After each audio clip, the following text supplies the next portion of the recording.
नमस्कार, मैं हूं संजीव कुमार और आप देख रहे हैं वेब समाचार। पूरे झारखंड में पंचायत चुनाव को लेकर सरगर्मी तेज हो चुकी है। जितने भी मुखिया हैं या भावी मुखिया प्रत्याशी हैं, उनके द्वारा बड़े बड़े वादे किए जा रहे हैं, लेकिन किनके वादों में कितना दम है वो तो जनता ही तय करेगी। बहरहाल अभी हम आपको बता दें कि पूरे झारखंड में 4 चरणों में पंचायत चुनाव होना है। प्रथम चरण का चुनाव हो चुका है 14 मई को, द्वितीय चरण का चुनाव कल यानी 19 मई को होना है, तृतीय 24 मई और अंतिम 27 मई को होना है। बहरहाल आपको हम बता दें कि अभी हम आए हुए हैं रांची जिला में मांडर प्रखंड का नाम है और पंचायत का नाम जहां पे हम आए हुए हैं, इस पंचायत का नाम है गंजिया। और यहां से एक नहीं दो नहीं करीब करीब 8 मुखिया लोग नॉमिनेशन किए हैं, मुखिया के लिए फाइट कर रहे हैं। तो देखना है कि किसके मैनिफेस्टो में कितना दम है, वो तो जनता निर्णय कर लेगी। बहरहाल अभी हमसे जुड़े हैं सरोजनी देवी जी हैं, जो सामाजिक कार्यकर्ता भी हैं, समाज में हर सुख दुख में शामिल होते रहते हैं, महिलाओं के उत्थान के लिए भी बेहतर से बेहतर कार्य करते रहते हैं। तो अब इनसे जानते हैं कि आपने मुखिया बनने का मन कैसे बनाया और आपने नॉमिनेशन कर दिया है, तो नॉमिनेशन करने के बाद जब लोगों के पास जा रहे हैं तो लोगों का क्या कुछ डिमांड है, मांग क्या है, और इसके अलावा अगर आप मुखिया बन जाते हैं तो केंद्र सरकार और राज्य सरकार की योजनाओं के अलावा और क्या कुछ आपका मैनिफेस्टो है। तमाम मुद्दों पे बात करते हैं। किसानों के लिए आपने क्या सोचा है, युवाओं के लिए क्या कुछ सोचा है, शिक्षा स्वास्थ्य को लेकर के क्या सोचा है, और इस पंचायत को मॉडर्न बनाने के लिए आपने क्या कुछ योजना बना है। तमाम मुद्दों पे बात करते हैं। नीति आयोग की भी रिपोर्ट है कि झारखंड जो है सबसे अत्यंत पिछड़ा वर्ग में आता है बिहार के बाद।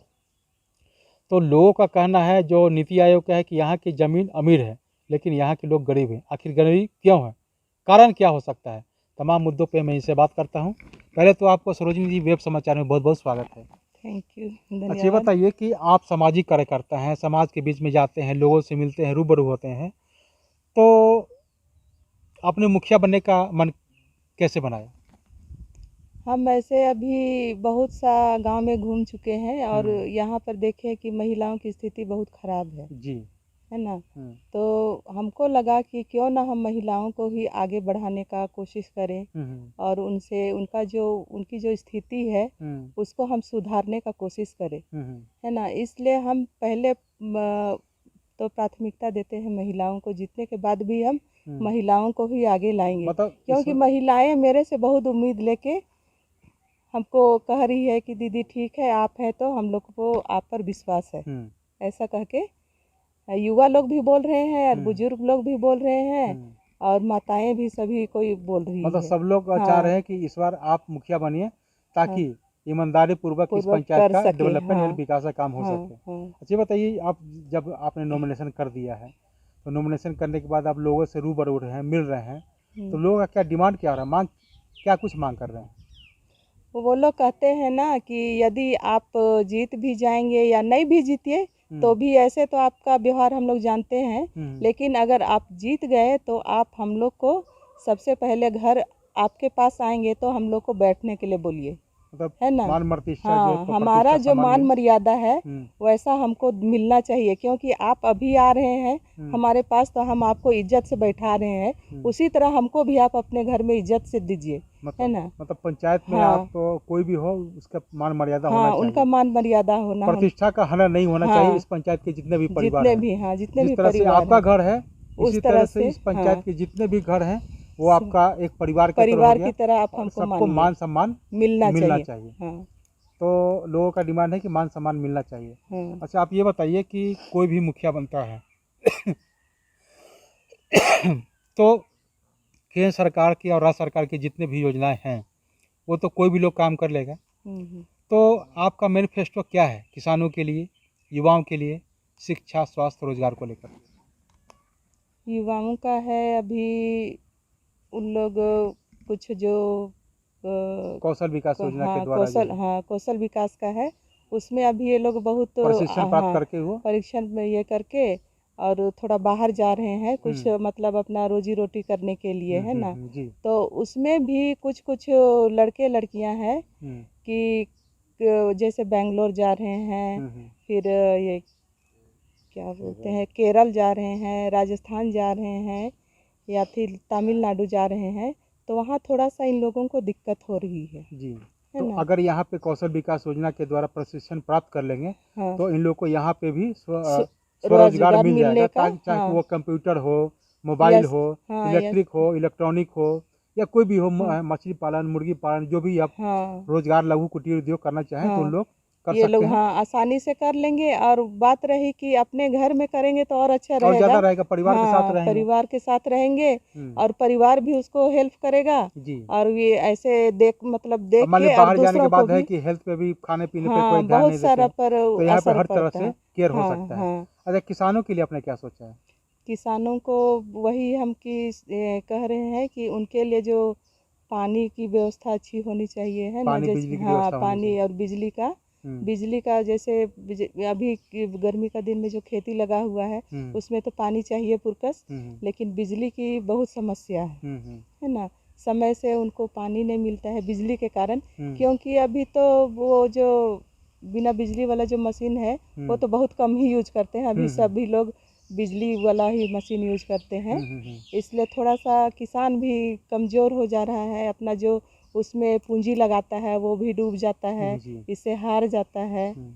है ना। तो तो वही किसानों हम के लिए भी आपने योजना बनाया है ताकि हाँ किसानों को बिजली, पानी और कुआं वगैरह जो है, डीप हाँ बोरिंग वगैरह का व्यवस्था आप हाँ ये सब अगर व्यवस्था। करवाते मुखिया बन जाते हैं तो ये आपने काम करवाने का काम हाँ करेंगे। काहे कि अभी JSLPS इस पे बहुत सारा ध्यान दे रही हम्म, हम्म, है ना। हम्म, तो हम वही चाह रहे हैं कि JSLPS भी मतलब अच्छी तरह से उसको हम्म, मदद करे और लोग उसका फायदा उठाए। फायदा उठाए। हम्म, अच्छा, ये बताइए कि चूंकि आप खुद महिला हैं, हम्म, तो महिलाओं के लिए आपने कहा कि महिलाओं का कहना है कि मुझे मान सम्मान मिले, जिस तरह से आप हमारे घर आ रहे हैं, हम्म। मैं आपको सम्मान दे रहा हूँ, उसी तरह से मैं आपके घर पे जाऊँ तो मान सम्मान मिले। तो उन लोगों को मान सम्मान के साथ साथ कुछ रोजी रोटी भी चाहिए। हाँ रोजी रोटी तो के लिए रोजी भी रोटी के लिए आपने क्या कुछ सोचा है? वही हम सोचे हैं। एक महुआ का लड्डू हम लोग जो बनाते हैं। महुआ का लड्डू। हाँ जी। हाँ महुआ का लड्डू और मड़ुआ का लड्डू। हम्म, मड़ुआ का सिर्फ हम महिलाएं केवल रोटी बनाना जानते हैं, रोटी हम्म, खाना जानते हैं। हम्म, लेकिन उस वो तो रोटी तो हम घर में ही बना के खाते हैं। हम्म, लेकिन वो जो हम लड्डू बनवाएंगे ना उसमें है कि जितने भी ये फास्ट क्या बोलते हैं काजू किशमिश और बादाम ये सब है हम्म, वो सब डाल के हम लोग बनाएंगे। हम्म, जो कि वो हेल्थ के लिए बहुत अच्छा है, हम्म, शुगर पेशेंट के लिए बहुत अच्छा है। और उसको खाने से उसका जो ब्लड है ना वो सब बढ़ता है। जी। तो और उसका डिमांड भी बहुत अच्छा है, उसका हम्म, मार्केट भी बहुत अच्छा है। हम्म, काहे कि हम लोग जो संस्था से काम करते हैं टोरंग ट्रस्ट में हम्म, तो उसमें महुआ का लड्डू और मड़ुआ का लड्डू बहुत डिमांड आता है तो ना। यानी चाहेंगे कि उन लोगों को कम से कम हम्म, आत्मनिर्भर बनने के लिए हाँ उसी या छोटा ही से हम शुरू करेंगे छोटा ही से शुरू ताकि करें। वो अपने परिवार से ही शुरुआत करे हम्म, और बड़े लेवल पे जाके बड़े लेवल पे काम हाँ करें। काम करे। मान लीजिए कि आप घर में कुछ बनाते हैं, उससे कुछ पैसे आ जाते हैं तो कुछ हाँ लघु कुटीर उद्योग के रूप में करें। अगर हाँ इससे भी ज़्यादा आ जाता है तो फैक्ट्री के रूप में फैक्ट्री भी हाँ हाँ तो तो डेवलप कर सकता है। मेरा सोच वही है जी। मतलब कि महिलाओं को। जीरो से शुरू कीजिए हाँ और अब बड़े हाँ हजारों का टर्नओवर हो, ताकि आप हाँ आप कर अपने सके। परिवार को हर स्तर से और हाँ इस हाँ पंचायत को डेवलपमेंट कर। जिससे कि वो शराब बनाना भुला जाए। जी। अब देख रहे हैं कि जैसे नीति आयोग का जो रिपोर्ट है कि पिछड़े वर्ग में बिहार के बाद झारखंड कहीं आता झारखंड है, में लेकिन यहाँ इतने खनिज संपदा है, यहाँ का जमीन इतना अमीर है, लेकिन यहाँ के लोग गरीब हैं। तो मानसिक रूप से इन लोगों ने सेट कर लिया है कि हम हम गरीब पुअर हैं। हैं। हाँ हाँ तो हाँ कैसे इसको आप डेवलप कीजिएगा? उसको है ना जैसे अभी समूह जो चलता है उसी में इस विषय को चर्चा में लाना पड़ेगा है ना। और पहले तो समूह की महिलाओं की मानसिकता को चेंज करना पड़ेगा तभी वो अपने दिमाग से ये निकाल लेंगे कि हम गरीब गरीब नहीं हैं, हैं। हाँ लाखों करोड़ों रुपया का कि जमीन है, है उस हाँ रहते हैं। अगर एक कट्ठा मान लीजिए कि अगर जमीन बेच देते हैं तो करोड़ रुपया होता है। हाँ हाँ तो आप समझ सकते हैं कि आप करोड़ों के संपत्ति पे रहते हैं, लेकिन फिर भी कहते हैं कि गरीब है। हैं। हाँ हाँ तो इसके लिए जागरूकता लाना होगा। लाना होगा। अच्छा, इस पंचायत को मॉडर्न बनाने के लिए आपने क्या सोचा है? अगर मुखिया बन जाते हैं तो कैसे मॉडर्न बनाएंगे आप? जो भी योजनाएं आएंगी उसको, चाहे वो केंद्र सरकार की या राज्य सरकार की, हाँ तो उसको 100% धरातल पे उतारने हाँ का काम हाँ करेंगे। हाँ हाँ इसी से उतारेंगे इस पंचायत का डेवलपमेंट यानी मॉडर्न हाँ पंचायत के रूप में डेवलप होगा। बनाएंगे हाँ। तो आपने सुना कि जिस तरह से सरोजनी देवी जी हैं, इनका कहना है कि प्रथम प्राथमिकता होगी समाज के महिलाओं को जागरूक करना, उनके मन से या दिल या दिमाग से निकाल देना कि हम पुअर हैं। क्योंकि यहाँ जो खनिज संपदा है, यहाँ से देश विदेशों में यहाँ से लोग आयात निर्यात होता है, लेकिन यहाँ के लोगों को जो अधिकार चाहिए था, जो लाभ चाहिए था, वो लाभ नहीं मिल पा रहा है। तो इनका कहना है कि पहले तो मैं महिलाओं को जागरूक करूँगा, आत्मनिर्भर बनाने का काम करूँगा, युवाओं को भी रोजगार दिलाने का काम करूँगा, किसानों के लिए भी बेहतर काम करेंगे, शिक्षा और स्वास्थ्य पे भी इनका फोकस होगा कि जिस तरह से बच्चे स्कूल में जाते हैं केवल खाते हैं पीते हैं, और जब वो गार्जियन जाते हैं तो पूछते हैं कि कैसे क्या आपने खाया, तो क्वालिटी एजुकेशन पे भी आपका फोकस रहेगा। ताकि बच्चे पेरेंट्स जागरूक होंगे तो समझेंगे कि हमारे बच्चे जब मैं गरीबी रेखा से गुजर चुका हूँ तो हमारे बाल बच्चे जो है गरीबी रेखा से ना गुजरे। इसके लिए बच्चों को पढ़ना लिखना बहुत ज़रूरी है, और इसके साथ साथ स्वस्थ भी रहना ज़रूरी है, खेल कूद भी होना चाहिए, ताकि पढ़ाई लिखाई के साथ साथ खेल कूद करेंगे तो स्वस्थ रहेंगे। तन तंदुरुस्त तो मन गुलाबी कहा जाता है, तो इसीलिए शिक्षा के साथ साथ स्वस्थ भी रहना ज़रूरी है। तो बहरहाल आप चलते हैं दूसरे पंचायत में, वहाँ के भी मुखिया या भावी मुखिया प्रत्याशी हैं, उनसे भी जानते हैं कि उनके द्वारा क्या कुछ मैनिफेस्टो बनाया गया है। तमाम मुद्दों पर उनसे बात करते हैं। आपने वेब समाचार में समय दिया, इसके लिए बहुत बहुत धन्यवाद। तो अगर आपने हमारे चैनल को अब तक सब्सक्राइब नहीं किया है तो सब्सक्राइब कर ले, बेल आइकन पर दबाएं ताकि हर छोटी बड़ी खबरों से रूबरू हो सके। बहुत बहुत शुक्रिया।